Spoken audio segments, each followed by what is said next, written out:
Did. Okay, we're back. We're live.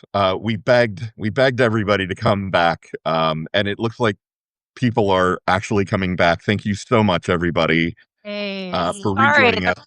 glitch in the matrix. A total glitch in the matrix, but it worked. Now we're all here. Oh, thank goodness. I, you know what? We have some sort of block between us, though, because when this started, it says Lawrence Winterman and someone. Yeah, You're anonymized for me, which means Substack has us blocked. I Crazy. don't, that's crazy because we're messaging, but there's some sort of block happening there. I will figure out what it is afterwards. I would never block you, Dr. Hall. yeah. I have no idea what happened there. It was a little like, yeah. I was like, I swear I'm not crazy. I even turned off my phone and I turned it back on, and it's still not working. Like my tech support knowledge is like the Right? Oh, now I see it says Dr. Hall now that I'm in here, but when it invited me to join, it said that evasive Lawrence Winterman and someone someone. are Yeah. alive. And All right. there's I know a couple people who have blocked me, and that's what it says when I see them go live. So Yeah. anyways, And I We're just got here the with email Dr. Amber notification Hull. that you're live. Yes. So, yeah, sorry about the technological glitch. No, no worries. We're just The happy you're here. information has you all warmed up and like ready to talk about some kinky stuff. I do. We were showing off our grapes. Amazing. Yeah. Um, I noted that I'm a size queen. Of course, I have the biggest bunch of grapes ever possible. yeah. and they're Amazing. very picturesque, Lawrence. They're Yes. shapely. I'm painting a still life with them after this. So I actually didn't follow the rules and I got Uh-oh. tomatoes.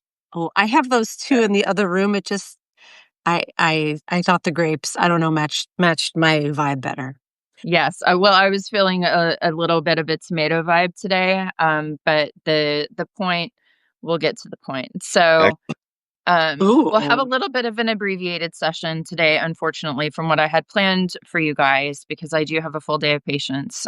So I'm gonna have to go at the top of the hour. But I think we can still cover some meaningful things.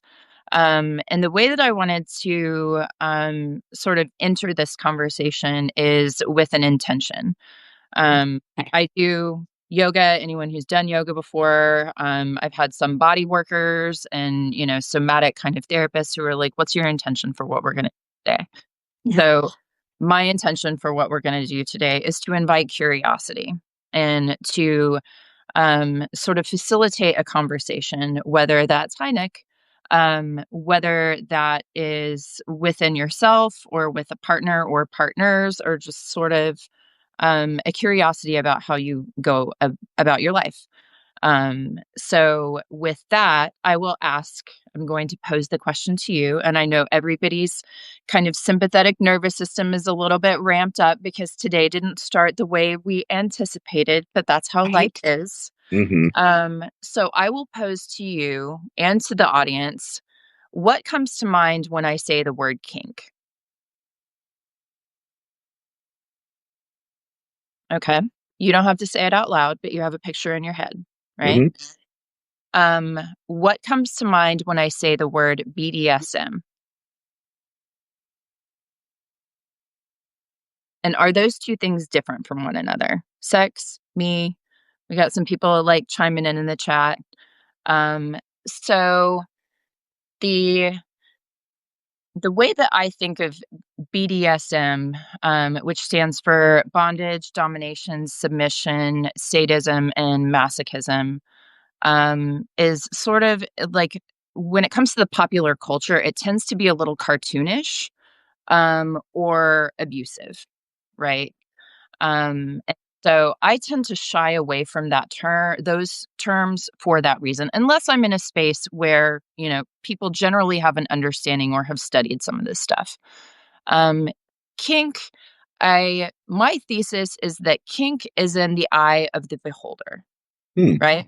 So if you are kind of like a traditional monogamous, like vanilla, and I don't mean that as a pejorative term, person, you might think that swinging is kinky or threesomes or kinky. And threesomes are actually one of the most popular like sexual fantasies. And there's data that I'll show you on that.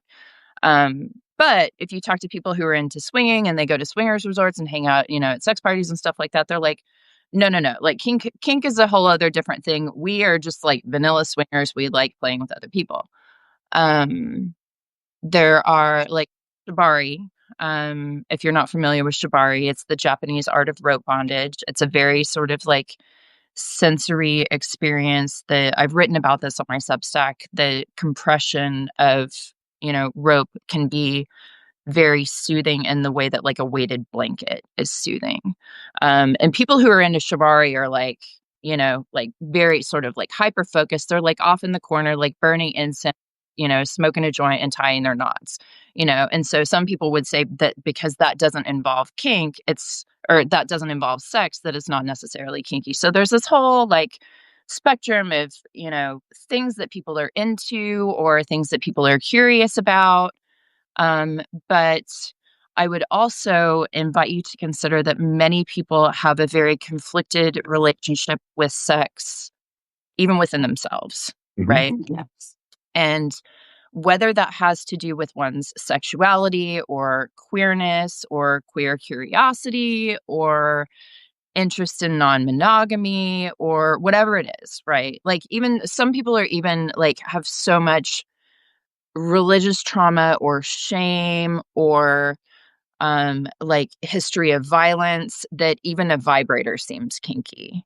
Right. And so when I talk about this stuff, whether I'm writing about it on Substack or whether I'm talking to patients about it or whatever, I try to approach it gently with a curiosity about where the other person is coming from. Hmm. Do you feel me? Yeah. I do. So, with all of that in mind, I think it would make good sense to we'll start with our fruit that I sent you out on your homework assignment for, because I really want to get to this. All right. So, I want you to take one of your pieces of fruit, and this will be like kind of like a nice calming meditation for you too. So, I want you to hold it between your thumb and your index finger like this. And kind of like roll it around and feel it. You may have to use your other fingers. If this is one of the reasons I used a tomato, is because it has a not perfectly round shape. Now move it between your thumb and your middle finger and see how that feels different. All right, now put it between your thumb and your ring finger. And does that feel a little bit less stable than your index I finger? was just going to For say sure. the same thing. You're not as like the dexterity isn't quite as much. Oh, yep. See? I just demonstrated that in real time and between your thumb and your pinky. I'm a little paranoid because I have my dog here and, grapes and dogs. Yeah. All right. Well, you get a pass. No, I'm It's doing a it. sign that it's not being graded. She's a little fixated looking out the window, so I think we're okay. All right. So now put it between all of your fingers. And do you feel like that it's a little bit more stable there? Mm-hmm. Mm-hmm. Okay. Do you feel it starting to warm in your hand? Yep. If it was in the refrigerator, it's not quite as cold, right? Okay. So now drop it into the palm of your hand and feel the texture and the skin of the fruit against your skin. Close your fingers around it and try to notice the way that it feels against each of your fingers individually and the way that it feels entirely in your hand. And do you feel it warming? Mm-hmm. Okay. So now you're going to open your hand. All right. Now I want you to take it and put it next to your ear. And if it's noisier, if your dogs are barking or if you're in a sea or what have you, you may not be able to appreciate this. But rub your finger against the skin of the fruit and see if you can make it make a sound. With my tomato, it does. Mm-hmm. Mm-hmm. It's very subtle, but if you notice it, it's there, right? Okay. Now with the tomato, what I'm going to do is I'm going to break the skin just a little bit with my fingernail. If you don't have fingernails, you may not be able to do that. And put it in front of your nose.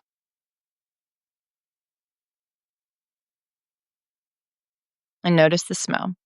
Is there a smell? Or do you smell your own fingers? Both. Or do you smell a combination of both? I know ladies who work at the brothels in Nevada who have to remind their male clients to wash their hands before they So, pro tip, wash your hands before you touch somebody's lady bits. All right. Now, what I'm gonna have you do next is, and pay attention, is put this in your mouth, but I want you to put it between the tongue and the roof of your mouth and just hold it there. And I'm not gonna do this because I'm gonna instruct you what to do. All right. So notice the way that it feels on your tongue. Notice the way that it feels against the roof of your mouth. Notice the warming. Okay. You may notice a little bit of flavor, but we've only just broken the skin. So now I want you to move it to one side, your left, and just hold it there against your cheek. And your cheek might puff out a little bit. That's okay. Now move it to the other side and just hold it there. Don't bite it. Is your mouth starting to water? Hmm. Mhm. All right. So now what I want you to do is put it between your teeth and bite just enough to release a little juice, not all the way through. All right. Now you can chew the thing and swallow it. So what I've tried to do with this exercise is to enlist all 5 of your senses just to notice something simple. You're like, "Okay, great, whatever," right? But we used your sense of touch pretty extensively, right? We know we used your sight, obviously, to pick it up and, notice and observe with your eyes what you're doing. We used your sense of smell. We used your sense of hearing, and we used your sense of taste to give you an experience with this object that is fairly comprehensive for something so simple, right? Yeah. And the point of doing that is to illustrate that when you are playing with someone, or even when you're playing with yourself, right? Like, this is a sensory experience. And even a person who, maybe you've been with them for 6 months, maybe you've been with them for 30 years, there are ways to invite yourself to notice things about their body and their sensuality that can keep things alive and new and curious and fun. And so that to me is the point of all of this. So when I think about kink, I think about sensory experiences, really like tuning out the rest of the world and really like tuning in to my partner's body and my own experience. And, there, from a BDSM standpoint, there can also be sort of like power dynamics there that are super exciting or beyond the scope of this talk. Like I'll touch on them a little bit, but we're a little short on time. So, Yeah, we're gonna need to get you back for this one. We need to redo it for the yeah, for the full talk. yeah. But the power dynamic can be really super fun to play with. But, that can also go into some very deep psychological territory. So, I'll point out, and I don't claim to be an expert on it. Like, I don't have a PhD in the psychology of kink. I just happen to be like passively very fascinated by all of this stuff. So, one of the books that I would recommend for anyone who's like really interested in the whole concept of fantasy is called Tell Me What You Want. This is a book by Justin Lehmiller. He's a PhD psychologist at the Kinsey Institute based in Indiana University. They do some amazing research out of there. And what he did was recruited like over 4,000 Americans. So this is limited to Americans. And my perspective is becoming much more global now that I don't live in the States anymore. But he recruited. Don't rub it in, Amber. Don't rub it I in. I get to hang out with the Canadians. Um, but Fine. he surveyed over 4,000 Americans about fantasy, ranging in age from 18 to like 85, and basically published the first large scale research study on human fantasy. And so, like, like I said, threesomes and group sex and BDSM and all of this stuff is much more common than you would think. And sometimes just having that validated can be a good starting point, especially for couples who are like, okay, like we want to work on libido, we want to work on reconnection or like reigniting the flame or what have you.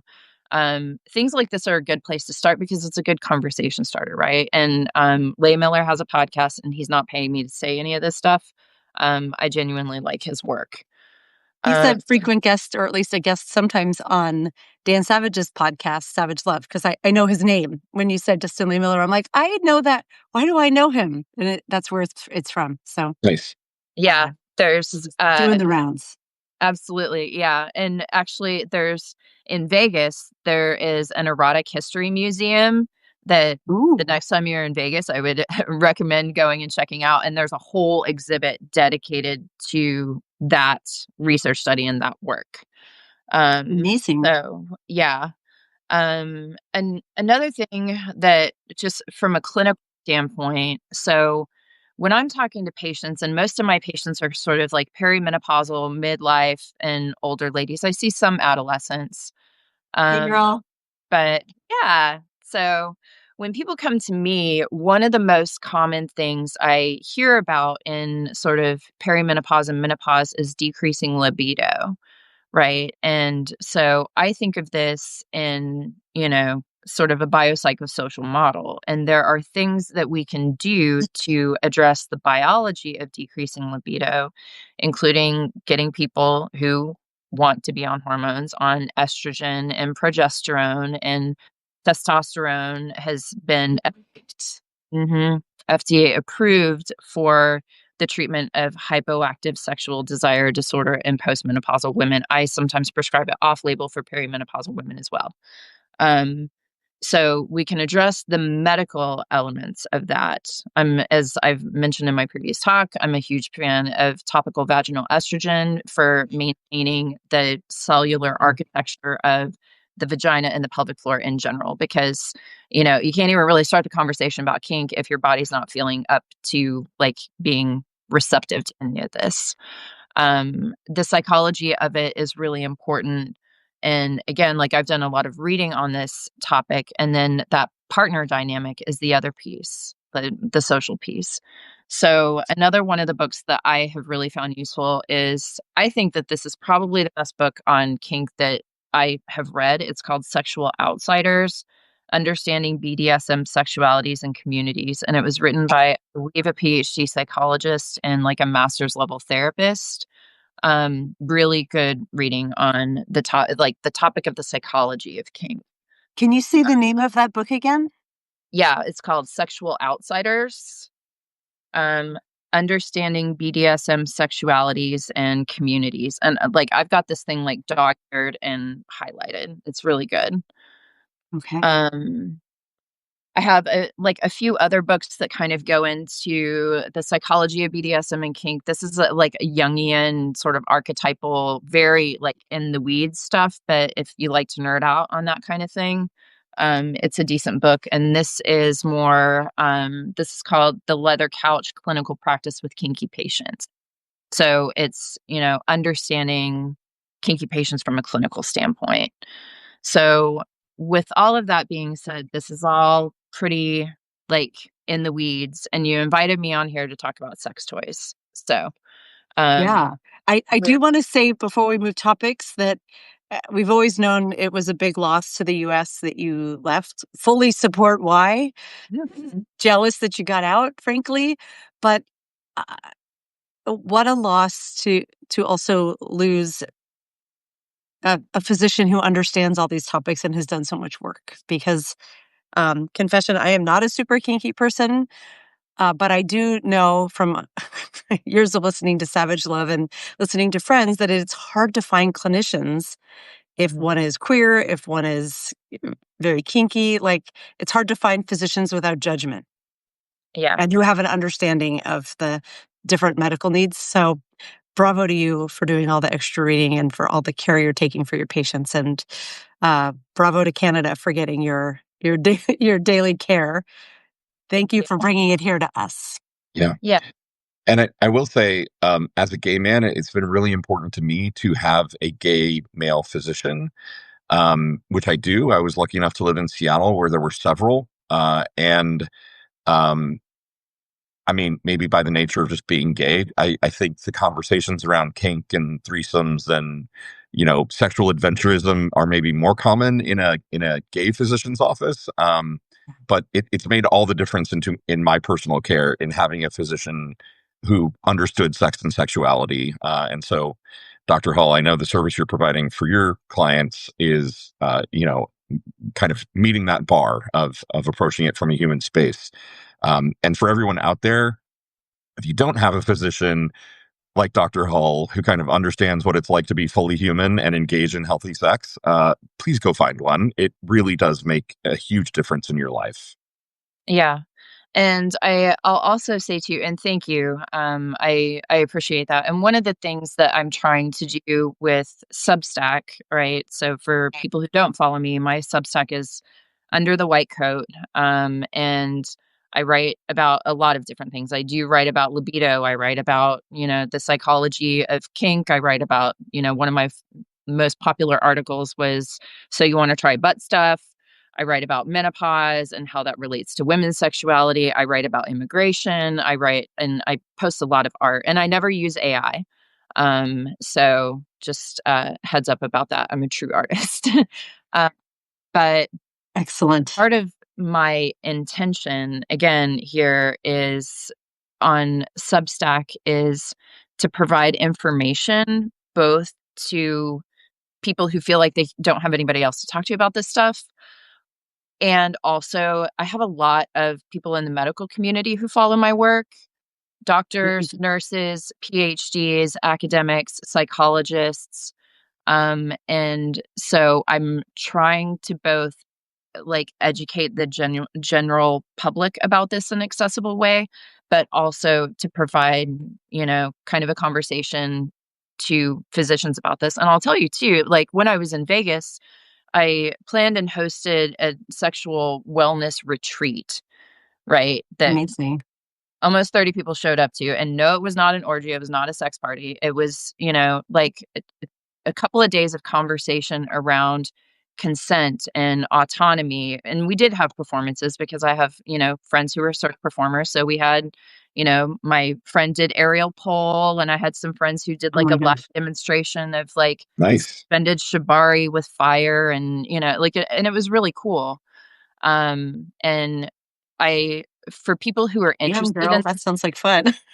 yeah, it was awesome. I if I were to do it again, I would get a corporate sponsorship, because it was a very expensive undertaking. But again, I think it was really important. And like a third of the people who showed up to this event were physicians, like doctors who flew in from all over the country to be part of this, because we don't get training in any of this stuff. And we only recently have started to recognize the importance of women's sexual health outside of pregnancy. And I don't want to minimize the importance of pregnancy and, No, of course not. But two access, totally different things. yeah, and access to safe termination of pregnancy when indicated or desired, what have you. But like women's sexuality is important, under-recognized, and undertreated, and many women won't, broach the topic in a physician's office unless they're asked, are Right. you having issues with vaginal dryness? Are you having issues with pain with sex? Do you have trauma history? Is a libido something that you want to talk about? So I want to point out just a few sensory toys. And again, we're just short on time, and I want to be respectful of people's time. And I'm sorry for the technical glitches this morning. Yeah, we will definitely schedule more time to talk about this stuff. But let's get in for the 5 minutes we've got. Yeah. So one of my favorite toys for sensory play, Mm, I don't know if you're Oh, familiar with yes. this thing, but this is a scalp massager, and it will probably make my eyes roll back in the back of my head on camera. This thing is a crowd pleaser. So just I have never used this on anyone who was like, please don't do that. And it just is a way to sort of open an encounter or a session, that sort of like allows the person who's receiving that experience to like drop into their body for real. And going back to the exercise with the grapes, you know, it may seem cliche, but like it helps me get into my headspace to like turn on some music, and I have, you know, your hot sex playlists, and like light a candle, and I have a specific like body oil that I use that like triggers that center in my brain that's like, all right, it's go time. You know, so things. I need to know what's on that playlist, but keep going. Oh yeah. Yeah. So those types of things that are just sort of like telling your nervous system, all right, it's it's go time. Like we are going to be here now. And this is a toy that is super helpful for that purpose. And, you know, kind of like depending on the experience that you're going for, whether it's something like sensory and kink related, or, you know, a specific, you know, we're going to do that tonight. And it doesn't even have to be penetrative. And I really want to drive home this point is that you can have like very vulnerable, very sensual experiences with someone that don't involve putting a penis into a hole. Right? Like, ask any lesbian about this. Like, word on the street is that lesbians are having, like, better sex than any of us because they're so creative, because there's Yes. not the assumption of, you know, who is the giver, who is the receiver, and, you know, what finishing means. Right. Right. And so highly recommend Scalp Massager. You can get them anywhere toys are sold. What are some of the other things? Lube, again, Uber Lube is my favorite. Good, clean love. Um, this little guy, the Rose, if you are a person who plays with ladies, or you are a lady who has not yet been introduced to the Rose, allow me to introduce you. So this is a like suction vibrator clit stimulator. Um, Off to the moon you go. Like whether you're alone or with a partner, or you just want to pleasure your partner, or maybe your partner is going through chemotherapy and is experiencing vaginal dryness, can't receive penetration, recently had a baby, had pelvic floor surgery of whatever type. Clitoral stimulators are in many women able to provide orgasm without penetration. God, we're running short on time. I pulled out all this stuff. I'm like, I know. Seriously, collars, like Oh, leather collars. I have an electrocution device. I have a silk blindfold. I have all this stuff. And Lawrence we'll just have you perked up. back. I know you've got an appointment right after this, but uh, Dr. Hall, thank you so much. You are fucking amazing. thank We you. love you. Please come back. And thanks everyone for bearing with us during the technical difficulties. Yes, We gotta go. We gotta go. I'm going to email you. We're going to get you on for another time. And all of us in the chat are like, I want that rose. Right. So Well, Yeah. we definitely want more talk about toys. I'm so sorry that I've been looking forward to this all week. I'm so bummed out me Substack too. vomited on us, but we will get it sorted out and we will get you back on. Yes. And I everyone envy your at patience. noon Eastern, I am going to be doing a session with Shar Dust. It's her birthday. We're doing hypnotic writing prompts. So please come join us at noon Eastern. Oh, that sounds Yeah, we're so going to do a little fun. hypnosis and a little bit of writing prompts. It'll be awesome. Yes. Happy birthday to Shar and Beth, who both spent their birthday Yes. mornings Happy with us birthday to today. Shar and Beth. Happy And birthday. thank you, Dr. Hall. We love you. All right. I love you, meeting Love you, mean it. everybody. Bye.